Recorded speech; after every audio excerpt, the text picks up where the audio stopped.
আসসালামু আলাইকুম। বাংলাদেশি ব্লগার মম মিতু চ্যানেল থেকে আমি মিতু বলছি। আশা করছি যে বা যারা আজকের ভিডিওটা দেখছেন বা দেখবেন আল্লাহর রহমতে সবাই ভালো আছেন, সুস্থ আছেন।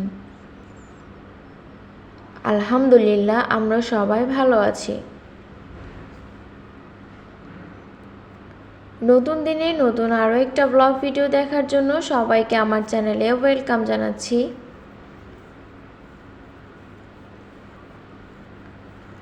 আজকের ভিডিওতে কোনো রান্নাবান্না রাখিনি। আজকে হচ্ছে ঘরের যে টুকিটাকি কাজকর্ম এগুলো করে নিচ্ছি আর অল্প অল্প করে আপনাদের মাঝে একটু শেয়ার করছি।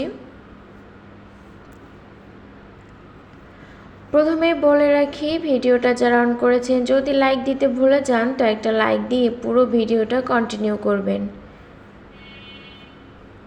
আর যদি আজকে আমার চ্যানেলে কেউ নতুন হয়ে থাকেন তো অবশ্যই চ্যানেলটা সাবস্ক্রাইব করে পাশে থাকা নোটিফিকেশনের অল অপশনটা অন করে রাখবেন, যাতে করে আমি যখনই কোনো ভিডিও ছাড়বো আপনাদের কাছে নোটিফিকেশন পৌঁছে যাবে আর আপনারা আপনাদের সময় ও সুযোগ করে ভিডিওটা দেখে নিতে পারবেন। আর যারা যারা সাবস্ক্রাইব করে নিয়েছেন তাদেরকে অসংখ্য অসংখ্য ধন্যবাদ। তো যাই হোক, আপনারা তো বুঝতেই পেরেছেন আমি কি করছি। তো বেসিনটা পরিষ্কার করে নিচ্ছিলাম।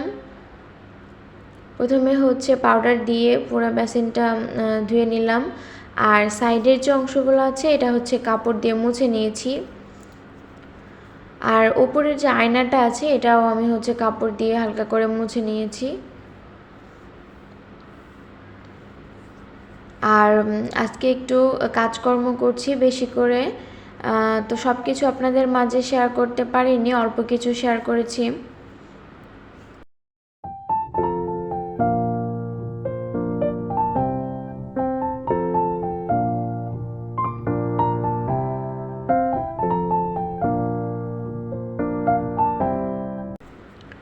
বেসিনটা এখন গোছানো শেষ আর চলে আসলাম একটু চা খেতে। চা নাস্তা খাবো আর কি। সকালের ডিম দিয়ে পাউরুটি হচ্ছে ভাজি করেছিলাম, তো ওটাই খাবো আর সঙ্গে এখানে একটু দুধ চা করে নিচ্ছি।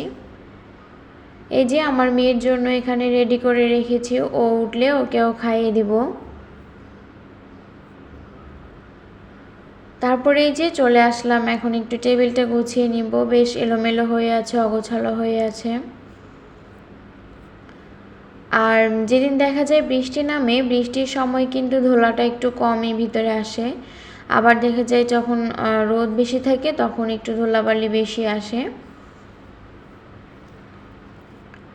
আর এখন হচ্ছে আমি পুরা টেবিলটা মানে সব কিছু সরিয়ে তারপরে হচ্ছে সুন্দর করে একদম হালকা ভিজে কাপড় দিয়ে একটু মুছে নিয়েছি, যেহেতু এগুলা পার্টেক্সের নষ্ট হয়ে যাবে। আবার দেখা যায় একটু হালকা ভিজে করে না মুছলে না ধোলাটা যেতে চায় না, আর নিজের কাছেও জানি কেমন লাগে, মনে হয় যেন পরিষ্কার হয়নি। তাই একদম হালকা করে ভিজিয়ে মুছে নিচ্ছি।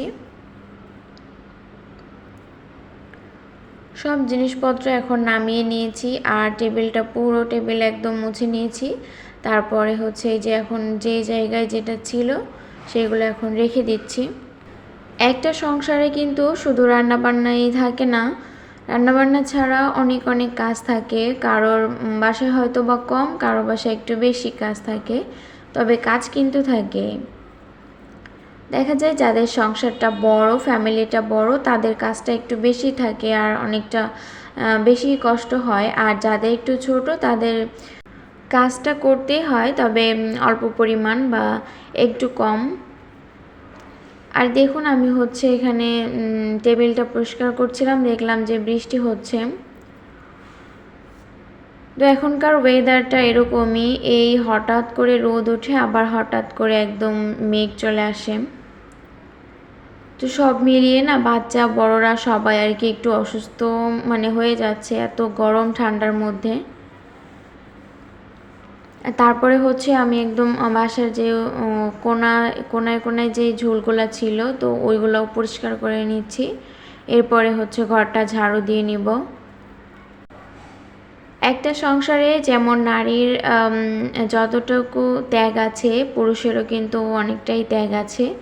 আমরা যে শুধু নারীরা কষ্ট করি, সারাদিন কাজ করি তা নয়, পুরুষরাও অনেক কষ্ট করেন।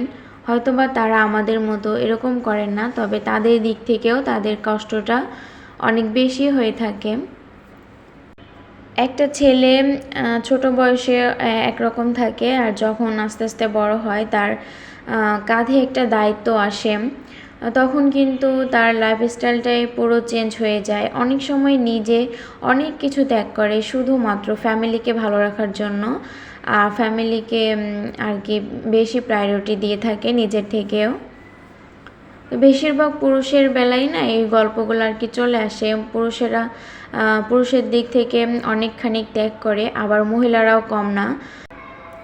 তো একজন নারী এবং পুরুষ এদের দুজনের ত্যাগ আর ভালোবাসা, একে অপরের প্রতি সম্মান, এগুলার মধ্য দিয়েই না, এগুলা থাকলে হচ্ছে সংসার জীবনটা সুন্দর হয়। আচ্ছা, আমি হচ্ছে এখানে আর একটু কাজ করছি, এটা বিকালের দিকে। তো বিকালে ভাবলাম, অনেক দিন ধরে ভাবছিলাম যে র্যাকটা পরিষ্কার করব। তো দিনের বেলা সকালের দিকে করতে পারিনি, তো বিকালে একটু সময় ছিল, মেয়ে ঘুমিয়েছিল, ওই সুযোগে কাজটা করে নিচ্ছি। পুরো সব কিছু বের করে র্যাক থেকে তারপরে হচ্ছে মুছে নিয়েছি। আর আমি নিচে যে কাগজগুলো দিয়েছিলাম, ওই কাগজগুলো বের করে তারপরে ঝেড়ে নতুন পেপারগুলো আর কি দিয়ে দিয়েছি। এরপরে হচ্ছে যেটা যেখানে ছিল ওটা ওইগুলা রেখে দিয়ে আর উপর থেকে একটা সুন্দর করে মুছে নিচ্ছি। আর এখান থেকে আজকে বিদায় নিচ্ছি, দেখা হবে নেক্সট ভিডিওতে। সে পর্যন্ত ভালো থাকুন, আল্লাহ হাফেজ, আসসালামু আলাইকুম।